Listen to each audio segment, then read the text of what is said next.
Welcome, ladies and gentlemen, to a new edition of Before the Punchline Comedy Podcast, episode 13. And if in the last episode we went to a very cold and friendly Canada, this time around we're going to a very warm but very dangerous Australia. So my guest today is a good friend of mine, a very talented, I want to say actor slash comedian. Yeah, that's fair. Yeah, that's David fair. Muñoz, welcome to the show, man. Thank you very much. And thank you for that amalgam of the surname there, actually. Because usually it's either Muñoz or Muñoz, and you did it more like the American style, where they recognize the N, but then slightly anglicize it, but not completely like the Australian. So it's Muñoz. Yeah, I like American accents, so that's why I decided to do that. Yeah, so want to talk about a lot of things today, but I usually start with one particular question, So you were born and raised in Australia. Ooh, born in Spain, raised in Australia. Born in Spain, raised in Australia. Yep. You have Spanish heritage. Yep. And somehow you ended up here in Moscow, living here, and even marrying a Russian lady. Yes, I did. How come? How did that happen? It's a series of fuck-ups, I guess you could say. Basically, my parents moved to Australia. So I grew up in Australia. So Spanish household, Australian lifestyle, I suppose, outside and everything. And I studied to be a teacher, a high school teacher, because I was too afraid to try acting. Oh, really? Yeah. So you had acting idea in your mind? Oh, yeah. Like I did drama in grades 7, 8, 9, 10 at school and things like that. I was good at it. I even, one of my teachers even offered to put me, suggested me and another guy, we both do like a play together for some sort of kind of, not exactly a competition, well, sort of, like a competition between like school kids and stuff to do acting. Like it could be like drama or comedy. So, and I was good at both of them. Like I remember I got an A+ for playing Macbeth in a short excerpt of Shakespeare. And so I did that sort of stuff. But I was not the funny one. The other guy was actually the funny guy. I was more the straight actor. I was the serious one. I did the more dramatic sort of things, I suppose. Although he did dramatic great as well. And so, but the thing was that, the problem I think, and I think maybe a lot of people who have this immigrant background, your parents moved to a new country for a better life for you. They sacrifice. Yeah. If it was up to my parents, they would have gone back to Spain. They definitely would have. They didn't want to stay in Australia. But by the time they kind of realized that Australia wasn't the place for them, because things had changed and the racism and things like that in Australia and the attitudes and the lack of opportunities for some immigrants, by the time they realized this and were like, we should go back to Spain, my sister was in high school. I was in primary school. Or she was in late primary. I was in early primary, something like that. And they were just like, crap, we can't move them. And they have a better opportunity at life here in Australia. Otherwise, I would have probably ended up in the same career as my father, either as a carpenter or a welder, some manual job. And he's like, probably at best a mechanic, which is nothing wrong with a mechanic, actually. I think I would have liked it, or an electrician. But so the point is that when you get to that point, you go to university, you're about to get in, and they ask you at 16 or 14, or whatever, make a choice for the rest of your life. Oh, yeah. And with acting, I remember my dad, because at first I was like, no, I need to have a stable career. I need a stable job, a steady job, something with a steady income. Otherwise, what the hell was the point of their sacrifice? And even my dad, who was, you would think like, the parents would be the one pushing you to like, get a stable career and job. And they were. But my dad was the one who said actually to me one day, he's like, what about acting? You're good at it. And I was like, and he goes, if you want to do it, go for it.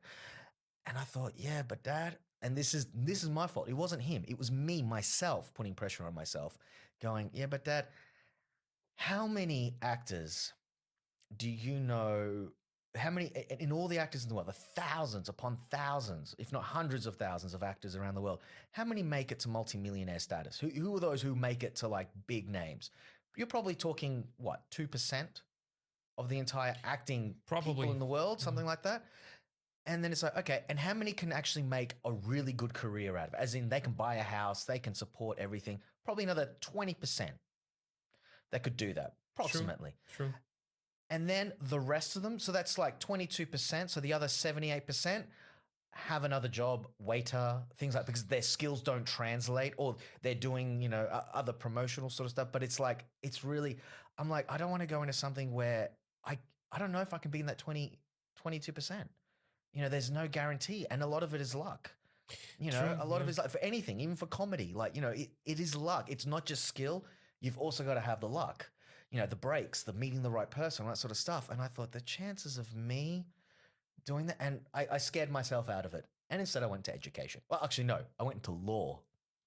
I did a year of law and then went, whoa, that was such a big mistake. This is not me. I can't be an asshole. I'm not a big enough asshole. No disrespecting lawyers, but you got to be a bit of an asshole inside. You've got to be able to switch it off. And I'm not saying that's a bad thing. I think that's a good thing, actually. I think everyone should, at times, you need to be a bit of an asshole.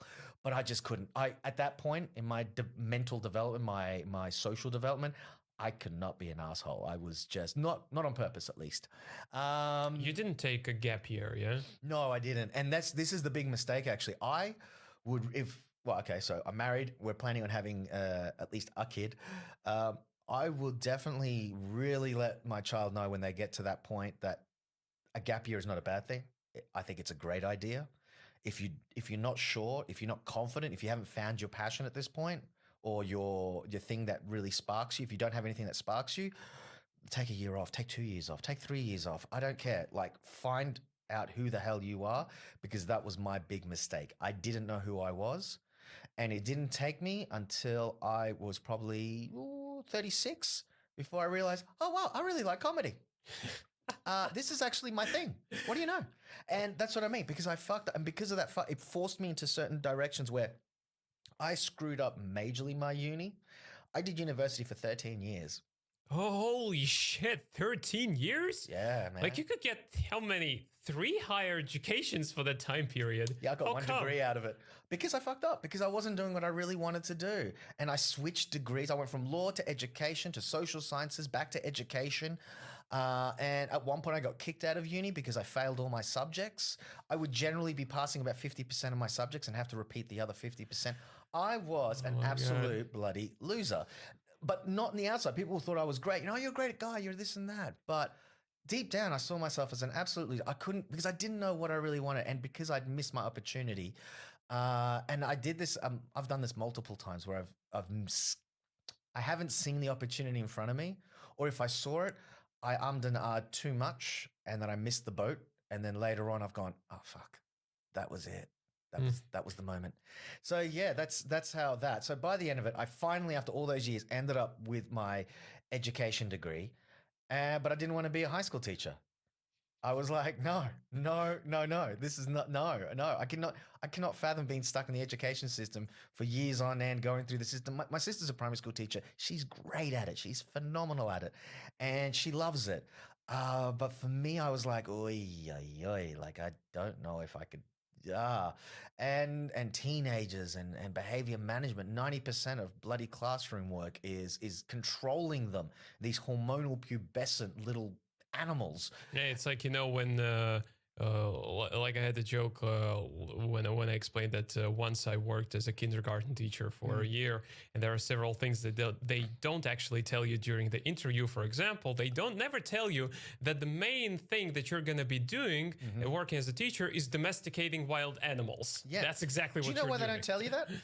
Do you know why they don't tell you? Otherwise, you wouldn't take the freaking job. Yes, exactly. You'd be like, oh, really? Is that it? No, thanks. No, I'm going to go clean the street. Thanks so much. No, I'll clean the street for free. Like, just don't want to be doing that. Thank you. That's why most parents would never work as teachers, because they have one child. They know how fucked up that is. They will never take this job. Yeah. I can relate to you, because you actually remind me a lot of myself, because I had the same problems, But in Russia, unfortunately, we don't have such practice as a gap year. Yeah, exactly. Yeah, here, you just have to take the state exam, the Russian state exam, and that's it. If you don't take your documents to any university within a year, that's it. You have to resit the exam again. Yeah. And that was the problem for me, because I graduated when I was 17. I had no fucking idea who I wanted to be. Yeah. And at the end of the day, the choice was very simple. I was like, let's see, what am I good at? English.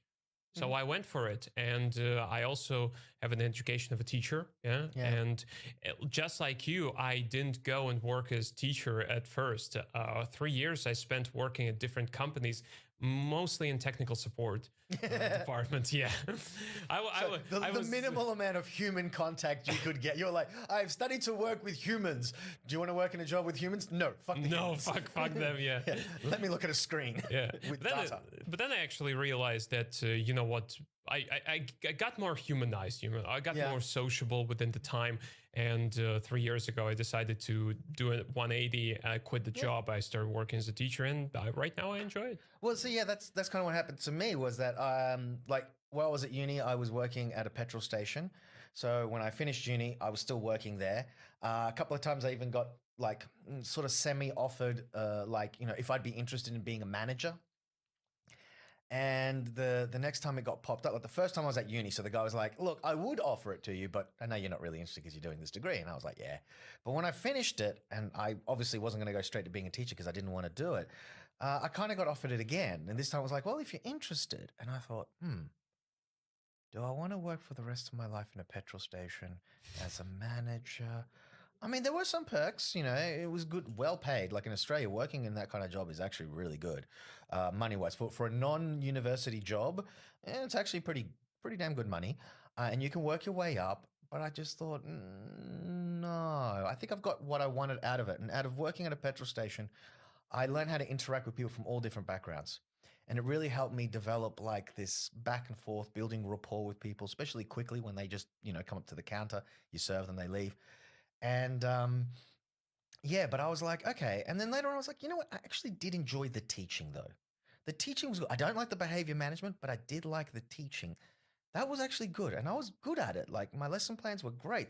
Like my mentors would look at it and go, wow, this is a brilliant lesson plan. And when I taught it, they were like, yes, you were really good. You explained it well, this and that.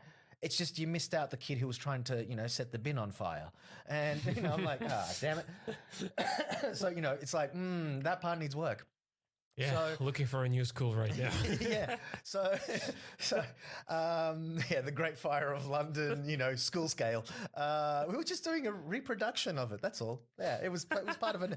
It needed refurnishing, you know, and they didn't want to give us budget, so. Yeah, so you know, it was like a do-it-yourself project. The kid got an A+ though, perfect. Really set the conditions up. But yeah, so I realized that, and then I thought, okay. And the other thing I was like, okay, so I had, you know, immigrant parents from Spain, and I used to explain to them a lot, you know, words in English and how to say certain things, you know, if they didn't know it. I mean, their English was good, but, you know, there was always things to fix and things like that. And especially like with my dad was a huge comedy fan. And so we'd sit down and we'd watch like, you know, movies of comedy or, you know, comedy shows, Benny Hill, Monty Python, whatever. Oh, yeah. Yeah. One love. So we were watching these things, and, you know, if my dad didn't understand something, he'd be like, okay, what does that mean? And I have to explain it. Now it means this and that. And, you know, that was good. There was a, you know, certain satisfaction. And then we'd laugh and, you know, oh, yeah. And sometimes it got to the point where then my dad would tell me how things worked when I didn't get it. And I was like, damn. And he's like, yeah. So that's how he kind of improved his English. And so I was like, I like teaching and I could teach English. Yeah. So I did a TESOL course. I got a bunch of offers. I got 2 from China, and I ended up I got rejected from one school in Russia. But You're not good enough. yeah, but the thing was, the lady who rejected me, she said, it's not because you didn't do well in the interview, because actually I would hire you in a heartbeat. It's just that we already have an Australian. Me, because she was Australian.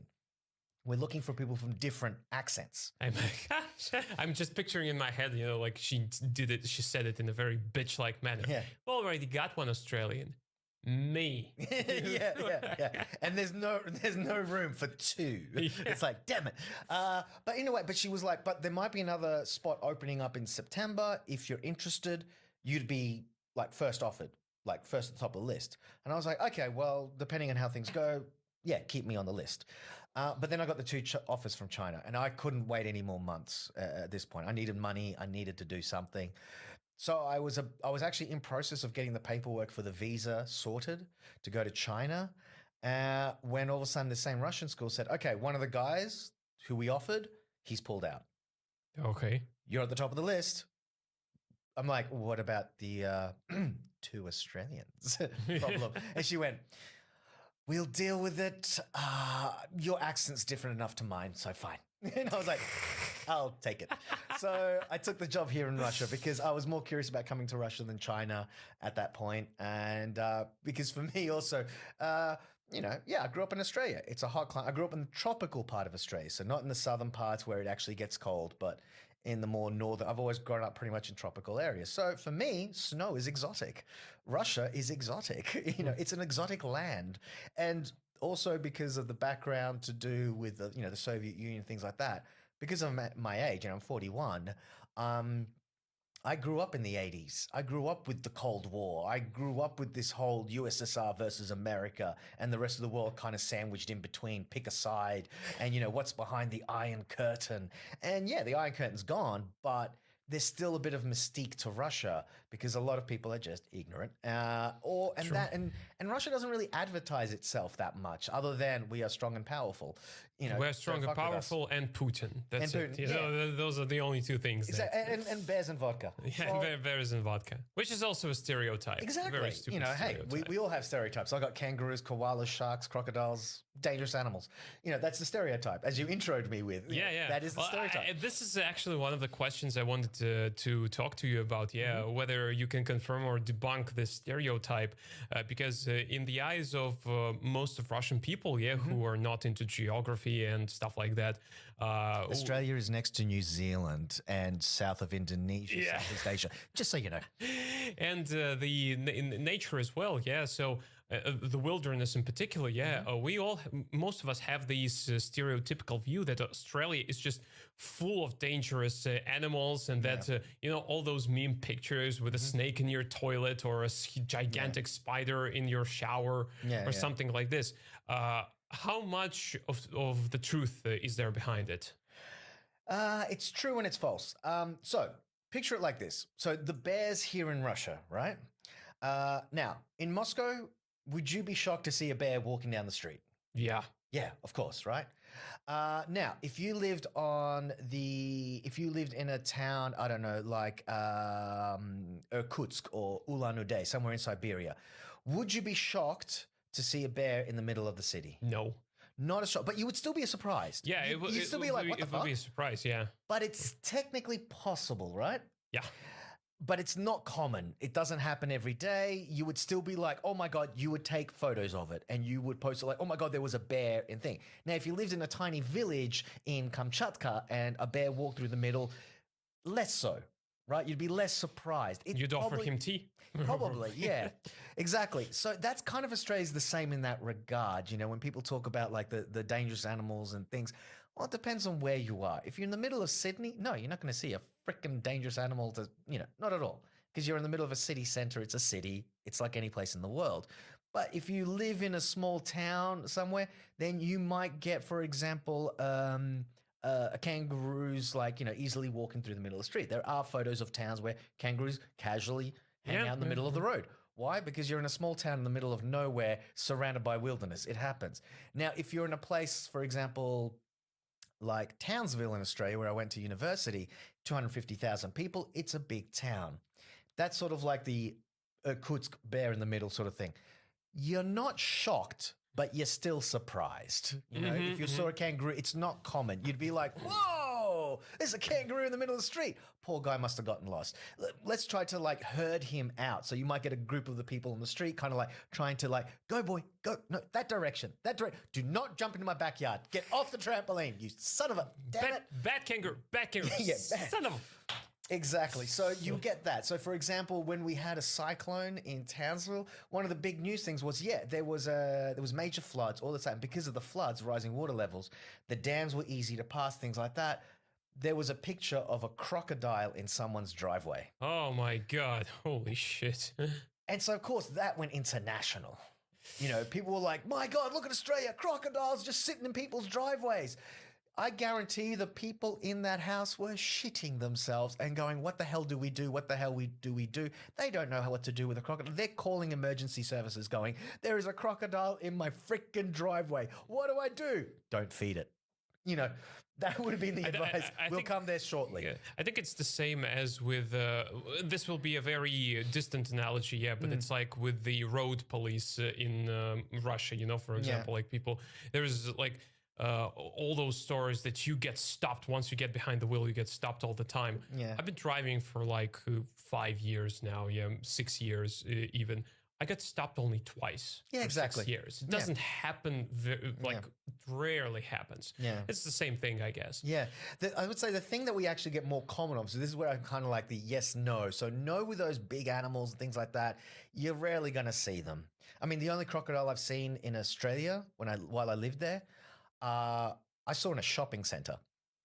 It was one of those petting zoos where you could touch a goat, touch a thing, and Touch a crocodile. and they had a crocodile. They had this baby crocodile that was probably as long as like from your elbow to the tips of your fingers long, sort of thing. So it was like a juvenile, and it was taped up, like they taped its legs to its body, so you could walk up and it was a long line of kids.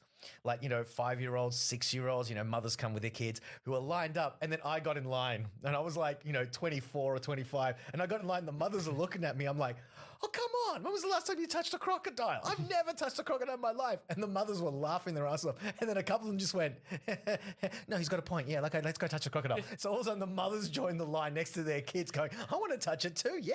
I like how it, how it changes throughout the years. Like the older you become, the more scared you become of such things. Because me as a kid, I had no freaking sense of fear whatsoever. Because I remember when I was 11, we had a very harsh winter. It was like minus 35, 37 in Moscow. Yeah. And I remember we were leaving school. And on the first floor, there were a couple of teachers standing there. They were telling us, like, don't come to school tomorrow.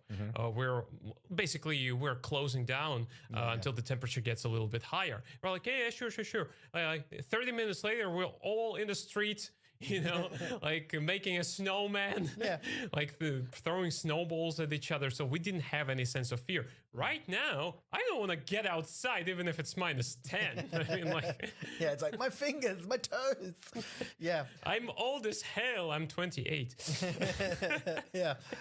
So, but the thing is, the insects and things like that. Now they obviously can kind of travel easier into a city. That don't worry about getting hit by cars.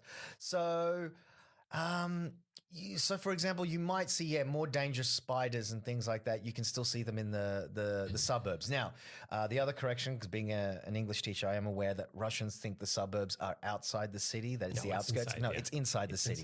Technically, every district. It's just another word for district. So, for example, I live in Park Kulturi. So when Australians ask me which suburb do you live in Moscow, I say Park Kulturi. That is a suburb. All these, basically where you see a metro station, that's the name of that suburb. So when I talk about suburbs, it just means outside of the city center, before the city limits. So anyway, even in those places in the suburbs, you can still get spiders. Occasionally you might get a snake that might go through. But of course, the closer you are to the edge, the more likely that is to happen, sort of thing. But it's more about the insects, So the spiders, things like that, redback spiders, which are very deadly. But there's an antidote for it, so no one has died of, I think, a redback bite since I think that's 95 or 85, something like that. There is always a plus in these situations because Australia has one of the most developed medicine in the world, as far as I know. Australia and Canada both do, and I guess that. A big part of that is thanks to such dangerous fauna living like next to human beings. We need to inoculate ourselves against the country that we live in. But that's exactly how I pictured it in my head. That like the bigger, more dangerous fauna tends to stay away from human world because they're as scared of us as we're scared of them. Basically. Exactly, and they can get hit by a truck. A truck is not afraid of a crocodile. Yeah, a truck is not, like if I'm driving a truck, I'm seeing the crocodile. Push the freaking thing down into the floor. All of a sudden it's brr, brr. Now we're gonna have some fun, baby. Yeah, exactly. And I can guarantee those truck drivers are on a schedule. They're not stopping for anything. Yeah, of course. That's why if you look at the trucks that they use, they call them road trains in Australia because they're so long. Like it's like one wagon after another, and they look like the length of a train, like big but on rigs, the road. And it's a big rig. And the front of the big rigs in Australia, they've got these massive bull bars or kangaroo bars, as they're sometimes called. They're huge because the whole point is, they're not stopping. So whatever they hit, they need to destroy it. So without going off the road, of course. Yeah. So they are they ram right through. So sorry, wildlife. Wildlife loses to truck. Truck versus wildlife. Truck wins. Yeah. So a couple of things I wanted to ask you before moving on. So you mentioned before that there are some let's just say issues with racism in Australia towards like Spaniards, as I understand. Well, immigrants, just immigrants in general. How and the indigenous people. Oh, okay. How was your family in particular affected by that issue? Well, so I was not really affected by it because I sound Australian, and I look European. Yeah, you do. Yeah. You do. I look completely European. Now, the thing is, and I'm not overly tanned, which is a factor. So in summer, I get more tanned because of my Moorish background, I suppose. And my mother is actually naturally just tanned all year round. My dad was more paler. So my dad was paler. So I'm kind of a mix where, in winter I go pale. In summer I can tan up and start looking more, in quotation marks, ethnic. Mm-hmm. Okay. But in general, I didn't really cop it because I didn't sound. It wasn't until I mentioned my surname that people would start having a clue that, oh, you're an immigrant. You've got a different. You're not Anglo background, and that sort of thing. Or sometimes people would make the remark of like, oh yeah, I thought there was something a bit different about you. Like people would suspect, but they didn't ask. Now, on the other hand, for my parents who have thick Spanish accents and things like that, much more noticeable. And also, my father working in factories and things like that. People who probably didn't even finish high school or at most finish high school, things like that. We're talking kind of, working class and a lot of them quite ignorant sort of thing backgrounds. So he copped all the racism pretty much. My dad was the one who copped a lot of it. Like in Australia, there's even we have the N word in America for African Americans. In Australia, they can use that word against the indigenous people, black people, but even Mediterranean people, it's not the right kind of white. I even use that in a punchline as one of my jokes. I was not the right kind of white because it's Southern European, and Southern European is below Northern European. So the word they use is wog. Wog is a derogatory term for anyone from like the Mediterranean region. So my dad got called an effing wog this, and you get the fuck out of my country, you wog, and all this sort of stuff. So he copped a lot of racism, and he would come home pissed off, angry, frustrated. And that's why they would have left Australia if it wasn't for my sister and I. Yeah, because when they push you to this kind of psychological limits, it's very difficult. It's very difficult. Yeah. How was life for you in Australia? Like from your personal standpoint, did you enjoy your time there? Yeah, I did. But like I said, I kind of went under the radar as a wog sort of thing. It wasn't until I meet other ones who would look at me and be like, "You're a wog." Like me. And it's like, yeah, we're wogs. So, it'd be like it is like, so I was like the undercover wog. But at the same time, like I liked growing up in Australia. I think it's a very chilled place. It's a very safe place, actually. Like, as we were saying, the animals is highly over exaggerated. Secondly, in general, it's a safe place. It's, not a problem with crime and things like that. And the level of social life is actually pretty high, as I think. Yeah. The pay is good. Things are comfortable style of living. Like the other reason my parents loved Australia was the main thing was, opportunities for us. The nature is gorgeous. It's beautiful. It's amazing, especially when you travel around. And the produce, the food, the fresh seafood, the beef steaks. Like even at university, I could still pull off buying myself a ribeye steak once a week. Wow. You can't do that here in Moscow. Good luck finding a ribeye steak. Yeah. Now you can buy, and they're only those sealed ones they bring from overseas.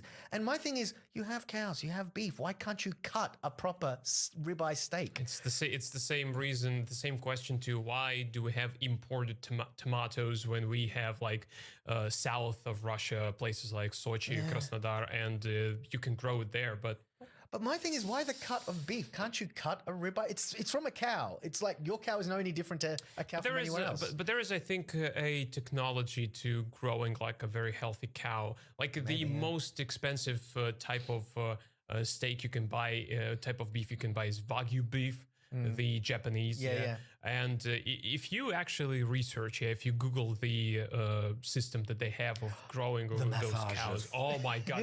No, Japanese people, Asian people in general, Japanese in particular, they are so fucked up in a good way in terms that when they do something, they're so obsessed with this. You know, they either do it perfectly or they don't do it at all. Yeah. And that comes for Wagyu beef, the most expensive beef you will ever find, but the most delicious one. Yeah, but what I mean is the cut of the beef itself, like the like, you know, you have a T-bone, you have a ribeye, you have entrecôte, you have you know, all these different cuts, but you don't find those cuts in the normal meat section here in Russia.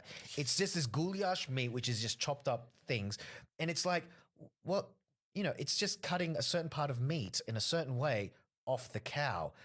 You can do that with any cow. Why is it not done here? The only way you can buy ribeye is in one of those sealed packs that has been imported from somewhere else. Or it's this kind of thing, and it's really weird because in Australia, like I said, you could buy a tray with 3 ribeyes on it, and I saw ribeyes there like for, you know, I don't know, maybe $30. 3 ribeyes, $30. Put 2 in the freezer, put 1 in the fridge. At points, I was eating 3 ribeyes a week. And I mean, you know, but if I wanted to spread it out, okay, 1 per week. Put the other 2 in the freezer. Every week, defrost a ribeye steak. There you go. You know, it's not that hard. But for some reason here, they don't do that. And I'm just like, why not? So anyway, so that was great, the food there in Australia. So growing up in Australia, yeah, it was good. The only part that I don't like about Australia is, one, is the racism that's there. It's very Anglo-centric. So if you're not of a British, Scottish, Irish, or maybe German background, yeah, you're lower on the totem pole. And the other thing I don't like is that Australia has a very anti-intellectual mentality. They don't really, they don't hold up to the spotlight writers and artists and things like that. It's about sports people. They will worship like gods. But other than that, and someone on TV or something, but other than that, no, it's very anti-intellectual. It's almost, if you're university educated, then you're a pretentious wanker. You think you're better than everyone else. Yeah. And they have this really thing about tall poppy syndrome where someone gets really famous, even a sports star who they admire like gods. If you get too famous, they will try to cut you down. They'll try to find something wrong with you and then kind of, you know, don't think you're better than us, mate, sort of attitude. And you get that a lot. So, you know, and I think it comes from a place of insecurity. I think all of it comes from a place of insecurity. I think because Australians, being this predominantly, yes, European background country surrounded by Asian countries and things like that, so far away from Europe and from the mother country, England, it really, or Britain, it really has this kind of idea of we're surrounded by these minority groups, which are actually the majority in Asia, funnily enough. And so it's very defensive. So the moment it feels threatened, it attacks, if you know what I mean. I think that's where a lot of racism comes from, is this idea of it's just us in this little country, which is not that little, but when you talk about population-wise, you know, it's only 25 million versus 100 million in that country and 200 million in that country. And it kind of has this, well, in that case, I need to pump myself up and make myself the big boy and beat down the rest, put everything else down before they even get the chance to realize that they're equals. So it's basically, walking through heads, as we say it in Russian. Okay. In Russia, yeah. Yeah. So that, and I think the anti-intellectualism is the same thing. It's this idea of like, oh, you went to university. Oh, you think you're better than I am? Yeah, you're a Poindexter. You're a nerd. You don't know about real life. You don't. I remember this one time there was this guy in a pub. I was sitting down with this young guy who I just met, and we were discussing philosophy because I had started seeing a psychologist because I was going through a tough time. And I was talking to him and he was also having some issues. And we kind of bonded over this whole, and I told him that I'd been reading about Jung. off the internet. I just like, oh, yeah, I've been reading about Jung and his different ideas of anima and the masks that we wear and our personas and also. And I was explaining it to him because he was interesting. And this older guy, he was probably in his 40s at the time. So I was in my late 20s. This guy in his early 40s, maybe mid 40s, I don't know. He was off to the side of this pub, just drinking on his own.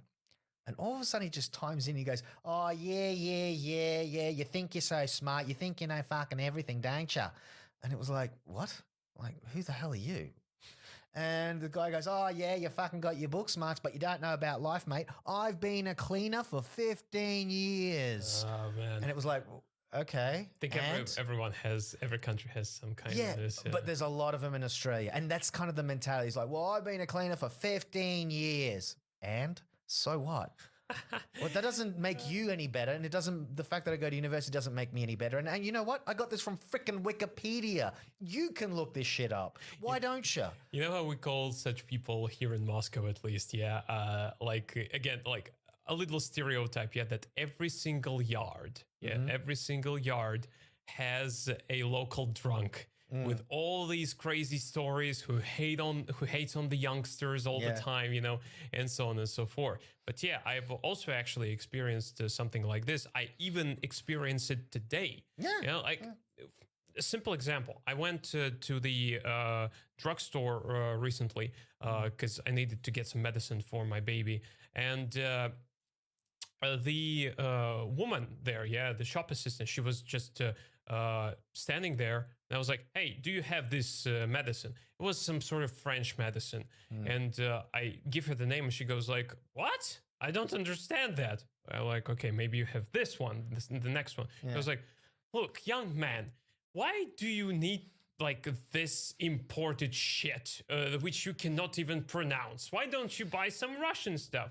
Which I know that Russian stuff doesn't work, not in that situation. Yeah, so this is it, because I want quality for my child. Yeah, exactly. Call me a good father, just crucify me, whatever. And quality also always demands money. So that's for all of you people who want to save money. Don't ever save money on your children. Trust me, they will thank you later. Save money for a therapist. The therapy, because my wife and I, we both went through therapy, and it helped both of us. Yeah. And one thing that we realized, the one thing that we agreed on about raising our daughter, we were like, look, let's just try not to be assholes, not try to be pushy, and let's just accept the fact that some way we're gonna fuck our daughter up. Some way, it's inevitable. It's gonna happen. Yeah. So there's no such thing as a perfect parent. Yeah. So let's just, open an account, a bank account, and start saving money for our daughter's therapy. Not the college. It's therapy. It's therapy. It's simply therapy. Yeah. So that's it. Yeah. Oh, nice. Yeah. So but the point was, at the end of that story, one thing that happened was, I remember I looked at the kid, and we have a saying, like you were saying, like the Russian saying. So the saying in English, when I looked at the guy, I was like, okay, this man is a perfect example of that. Wisdom comes with age, but age doesn't come with wisdom. Yeah. And that saying has kind of stuck in my head. Like after I said it, I was like, that is so true. And so I was kind of like, okay, so I've got to make sure that by the time I'm his age, I have some wisdom. I've learnt. Like I haven't just lived my life and not learnt anything from it. I've learned something from it. So that was a big thing for me at the time because it really stuck in my head. Yeah. Okay, nice. So you moved to Russia because you got a job offer here. Yep. Yeah. How'd you end up meeting your wife? That was at an after party for the school I was working for. I was working for a center called Smolenskaya because the school I work for has many centers around the city. And I worked for Smolenskaya, and after our once a month party sort of thing with students and teachers and stuff, we went to a club. And at that point, there was another center because we generally all have the parties at the same time. And we agreed with another center to meet at the same club. So basically everyone would get together, and there'd be like, all the students can then mingle with students from other centers and all the rest. And my current wife at the time was a student of one of the other centers, of the other center. So I was the teacher at one center and she was the student at another center. So I never taught her. But I met her at that point and we became friends. I was introduced to her by the other Australian teacher who, was there. So yeah, he introduced us. We got to talking. We danced that night and I got a phone number after I walked into the metro. And yeah, we were friends for a few months. And then we started dating. Okay, good. Nice. Yeah. Now you're happily married. Yep. You're a happily married man. Which is actually one more thing I wanted to ask you. As a foreigner, because you got married here in Russia. Yep. What's that process like? I mean, from the I guess bureaucratic point of view, was it a difficult process for you as a foreigner to get married to a Russian woman, or was it easy? Oh, it was really easy for me. It was really difficult for my wife because she had to do most of the paperwork because it's in Russian. So for me, it was really a case of her pointing at a line and going, sign there. Okay. Put the date there. Okay. Initials here. Okay. And that was it. But no, it wasn't too difficult because I actually married on my Spanish passport. Okay. And what I discovered was, and what I've noticed, like, because I've gotten the Russian visa with the Australian passport and I've gotten the Russian visa with the Spanish passport. And it's a lot easier with the Spanish passport because Russia has a tit for tat rule. Basically, if you make it hard for our citizens, we'll make it hard for your citizens. If you're a country that makes it easy for our citizens, we make it easy for your citizens as well, which I think is fine and fair enough. You know, it's a tit for tat rule. Like how you treat us is how we treat you. Now, English-speaking countries have got a lot of restrictions on Russians and things like that, so Russia does the same with them. With Spain, no, they have obviously a good relationship, or at least a relationship where it's sort of like, who are you? Who are you? Yeah, whatever. Yeah, easy. And that's kind of it. So I just had to get some documents from the Spanish consulate to show that I was single and things like that. So really, the most bureaucracy that I had to deal with was from them. We just had to get the right documents, and it turns out that the Spanish were like, oh yeah, we've done many of these, so you just need this one and this one. So got two different documents. I think for my wife, it was a little bit harder. She had to get more documents as a Russian and things like that. I bet they're probably twice more paperwork than if you're marrying a Russian. Yeah. So at the end, for me, it was the easy part. I think getting married was the easy part. Now we're trying to get, Spain to recognize my wife as my wife, to register her through the Spanish consulate as my wife. Because I think technically right now, Spain still thinks I'm single. Like if I were to ask the documents, they would say single dude. So we're registering our marriage with Spain. And then after that, we're going to register my marriage with Australia, just to kind of show, hey. So also make it easier for my wife to get visas and things like that. Okay, yeah, makes sense. That part's taking longer now. Yeah, that part's taking longer than the actual marriage part. It's always like that. Yeah. I hate bureaucracy. I'm trying to stay as far away as I can from bureaucracy. But still, okay, nice. So now we are slowly moving to the second part of this conversation, to the comedy part of this conversation. Oh. Now, you have mentioned before that you've been a huge fan of comedy ever since you were a little kid. Yeah, like watching movies with your dad. I knew some Jim Carrey movies line for line. And I'm not kidding. I could do the entire movie sitting at the kitchen table. Holy shit. Over lunch. Yeah. Well, what's your favorite one? Actually, the one I learned all the lines for is a movie you would not have heard. It's called Once Bitten. And it's actually, I believe it's Jim Carrey's first film. It was before Ace Ventura. Wow. Yeah. Where it's about vampires and stuff like that. He's a young college kid who gets seduced by this female vampire played by Lauren Hutton. And she kind of seduces him, but he's got a girlfriend. And then it's him being torn between the two women and stuff like that, and him dealing because he starts turning into a vampire. And yeah, it's a cheesy film. But even watching that film, I remember, we watched it, and Jim Carrey he wasn't as over the top as, for example, in Ace Ventura, but you could see elements of it definitely in there, and his physicality. And I remember we were sitting there and my dad kept saying over and over again, he's like, this guy's going to be huge. This guy's going to be huge. Keep watching. He's going to be huge. Within the next 5 to 10 years, this guy's going to explode. He is amazing. And then Ace Ventura came out a few years after that. probably That about 5 or 10. kickstarted his career, And his then boom. stardom. Yeah, and absolutely he exploded, and hasn't really gone down. So yeah, my dad could pick them. Actually, he was really good at picking like who was going to be the next star. Like we saw Leonardo DiCaprio in a movie with Robert De Niro from his early times, where he was, I don't know, maybe 14 or something like that, like way before Romeo and Juliet or Titanic even. And my dad was like, that young kid, he's going to be big too. He's like, he's holding his own against De Niro. Like this guy, like the two of them are in a scene together. De Niro's playing an abusive father or something like that, and he was like the stepson. And it was like, wow, this kid, he has definitely got the chops. He can do dramatic, like something you can rarely see in kids who are playing a real dramatic, serious role. And actually, it was after Titanic and all that stuff. I saw him in Basketball Diaries, which was also done before Romeo and Juliet. And yeah, definitely, Well, he had the skills. People are always hungry for good and great entertainers, and Jim Carrey is obviously one of them. So, what was who was, I mean, the first on-stage comedian that you have seen? Do you remember? God, I can't say which one was the first. Because they show it on TV highlights, the best of the Melbourne Comedy Festival, stuff like that. So I saw many, I suppose, but I guess some of the first would have been people like Bill Hicks, Eddie Murphy. I would say those two were probably the first two comedians that I watched their specials. Like someone showed me their special. I went to someone's house and they were like, you got to check this guy out. And yeah, Eddie Murphy and Bill Hicks. Man, polar opposites in terms of comedy. Yeah. I mean, like Hicks being a more like darker type of humor comedian, and Eddie Murphy, of course. I think everyone has seen his very first special where he's like in some sort of leather blazer, leather outfit, and like this face half.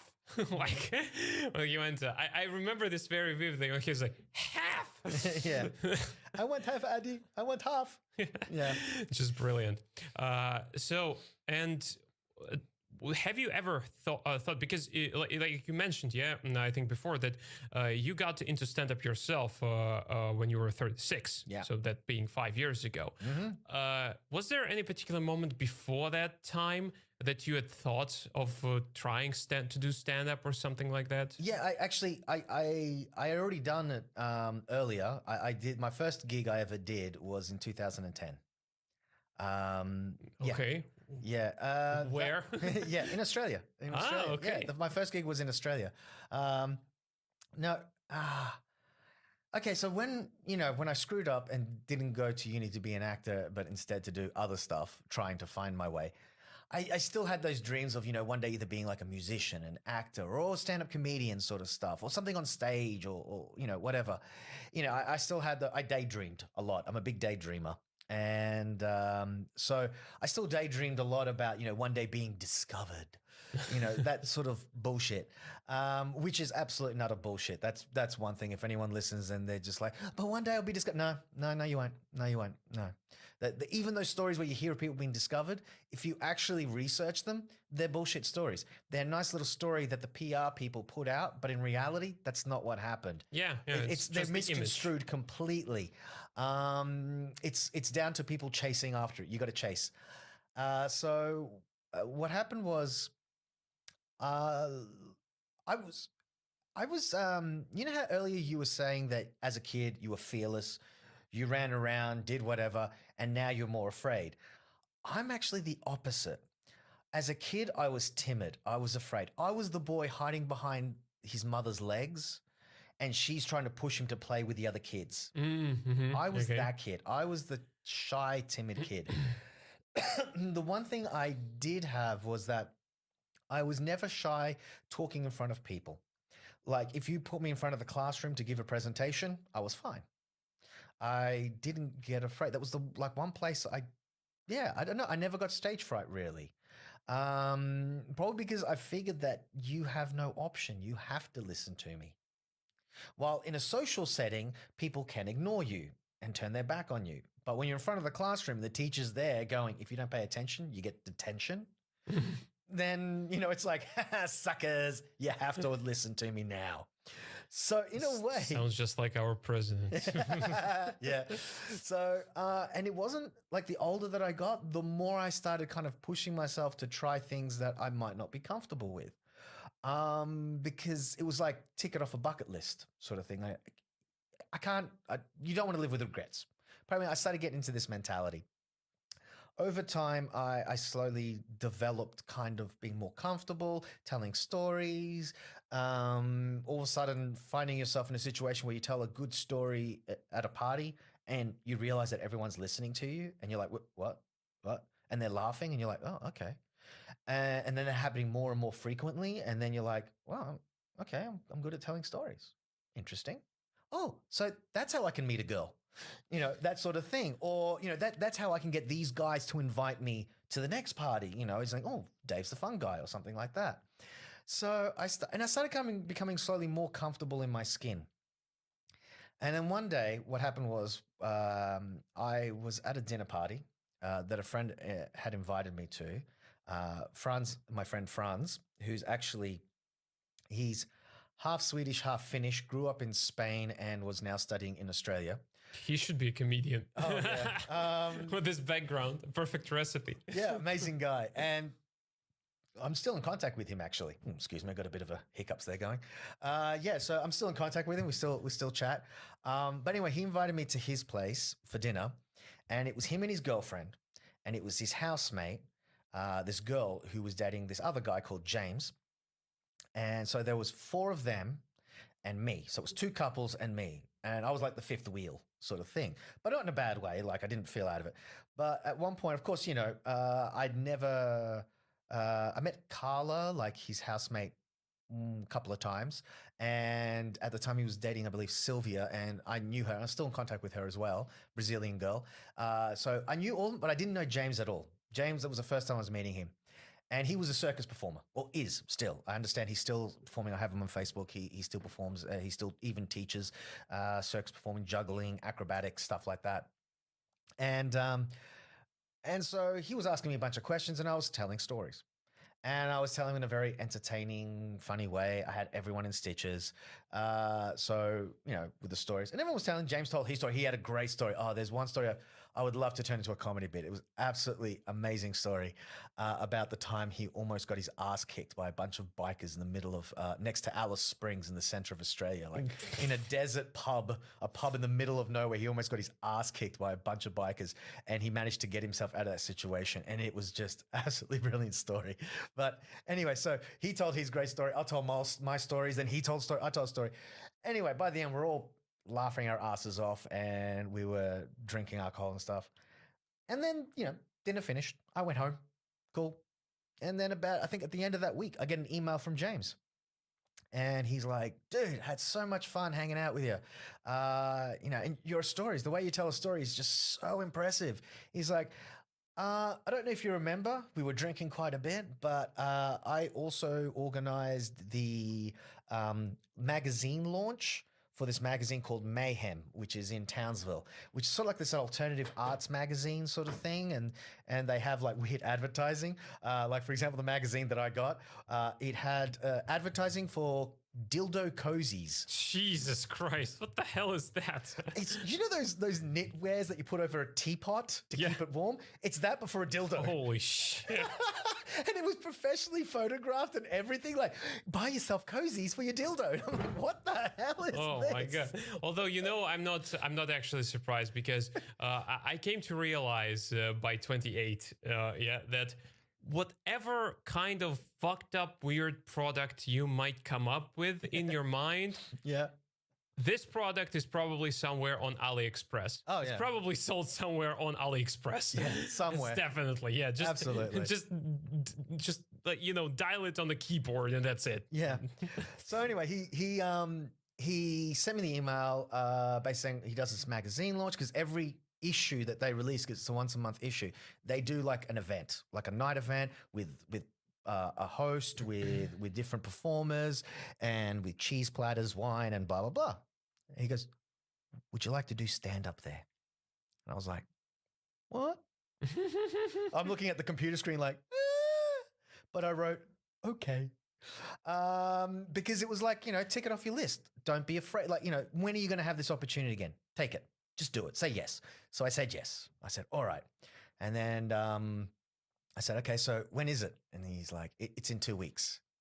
And I was like, okay, 2 weeks to prepare material. Cool. Okay. And how much time will I have on stage? 30 minutes. Holy shit. Yeah. So my first gig was a corporate gig for 30 minutes. And that went very interestingly. So yeah, I remember I showed up for the night and there was a whole list of performances. There was like this post-punk emo band, semi-screamo. There were lingerie dancers. There was someone doing juggling. There was someone who I think recited a poem, and there was me. And I was like, okay. And then it was, so I arrived, the emo band is playing. And so these kids are playing, and I'm like, okay, cool. And then I asked James, I'm like, when am I on the schedule? And he's like, okay, so next to the dancers, and it was lingerie dancers, these girls doing sexy dance, kind of like semi-burlesque, but just in their underwear, and these like teddies and lingerie suspenders and stuff. And he goes, and then it's you. I'm like, great, I'm going on after lingerie dancers. Oh, shit. So I was like, okay, this is fine. And I had my half-hour worth of material. Now, the thing is, one, it's half an hour. Two, at that point, I'd never seen any short club sets. I've never seen anyone do club sets of comedy. I'd only ever seen specials, like at that point, Eddie Murphy, Bill Hicks, An hour, Robin 90-minute Williams. specials, yeah. And they all have a theme. They have a point. All these stories have to link. They have to come together. And so my first gig was do that. I should have just stuck with telling a couple of stories of just funny things that happen. But I wanted to do a proper comedy special.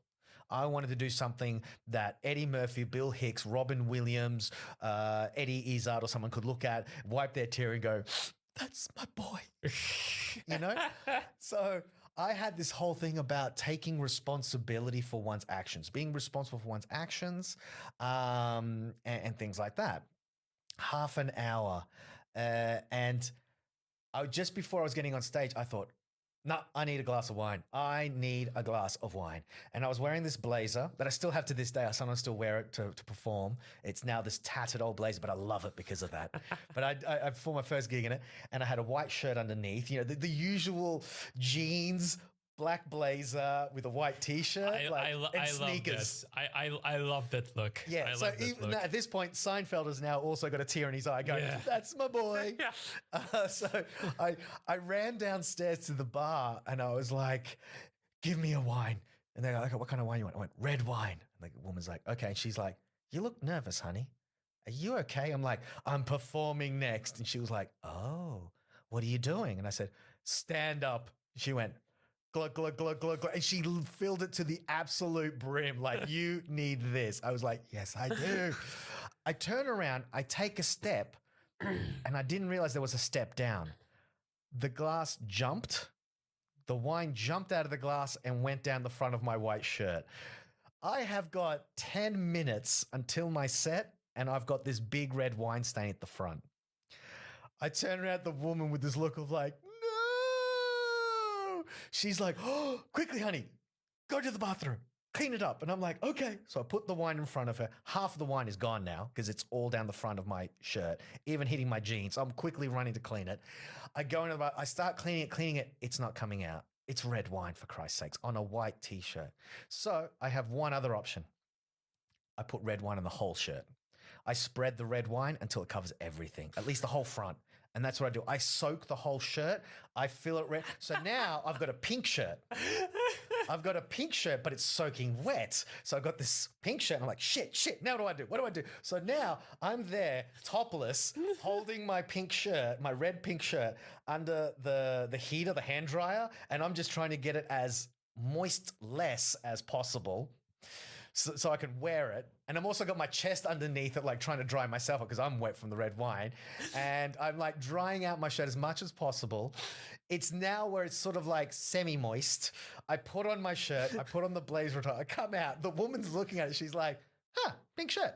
And I'm like, I thought it was white. Now it's pink. Let's just go with it. So I grab the red wine. She's like, tops it up again for me for free. She's just like, watch the step. I'm like, and I start guzzling it. By now, I've got 2 minutes. I have to be upstairs. So I quickly like I inhale a cigarette. I down half the glass of red wine and I go running up the steps. The lingerie dances are still going. But because of everything, I've totally forgotten what I was going to say. I'm blank as hell. I'm like, fuck. They finish, and next one's like, and now we have David, the stand-up comedian. I walk out, put the wine down, I pull out the piece of paper, and you know when you're so nervous that you can read something 10 times, but it means nothing? Yep. You read every single word, but it just does not make sense. And yet I'd read the first line, I started reading, like, glanced over the first paragraph. No. I start reading the first paragraph. No. It's just not going into my head.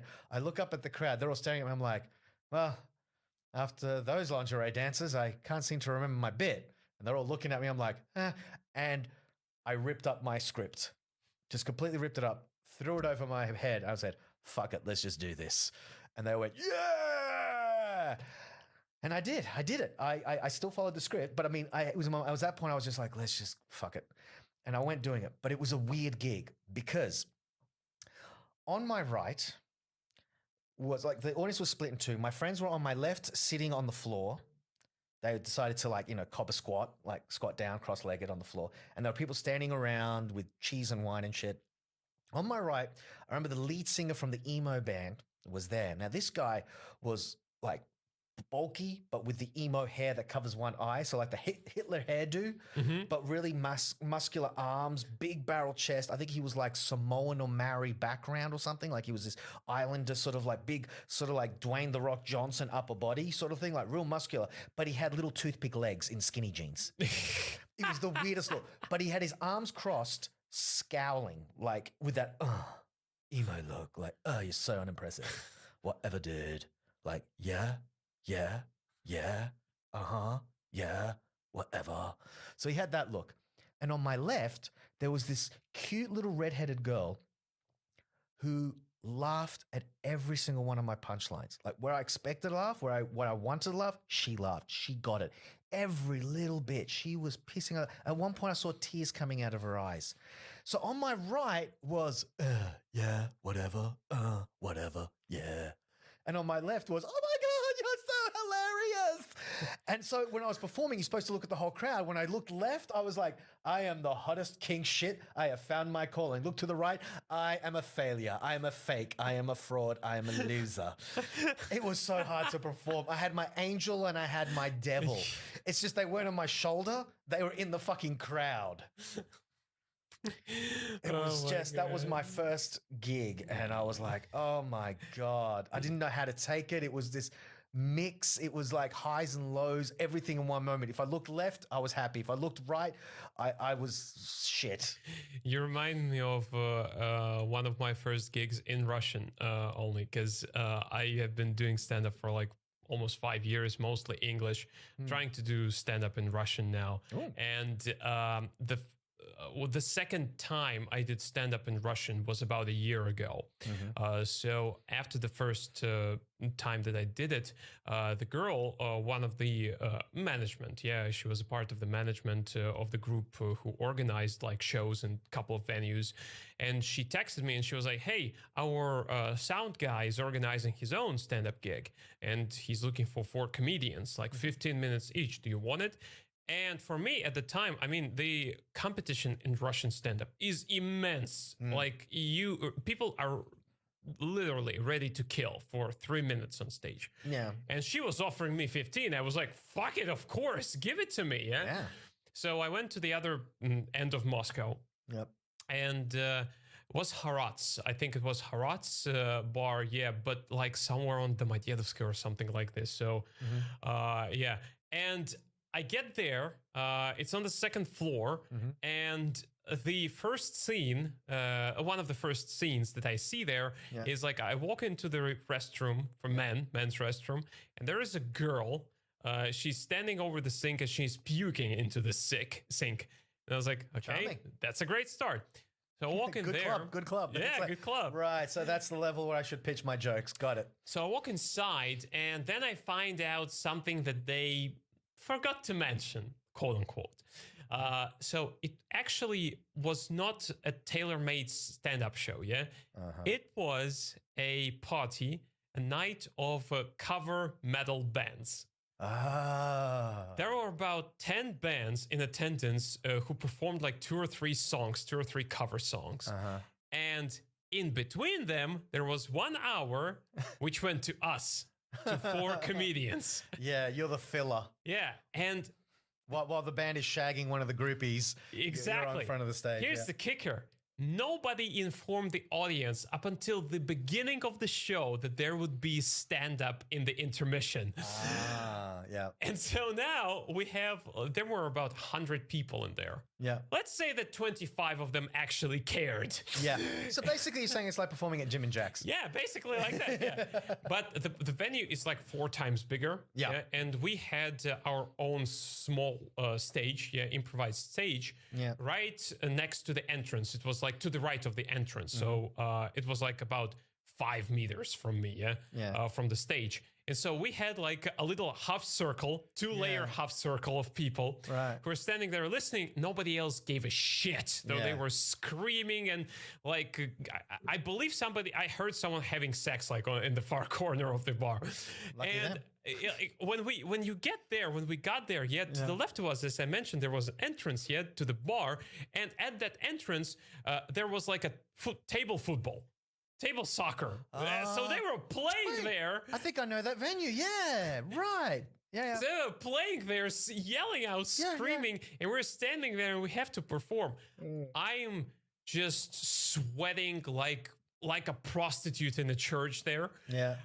Because this is the second time I'm doing Russian stand-up at the time, and it was like 15 minutes. So I go over the script, and I had some harsh jokes about like pedophilia and murder and so on. So I do my 15 minutes, went relatively good.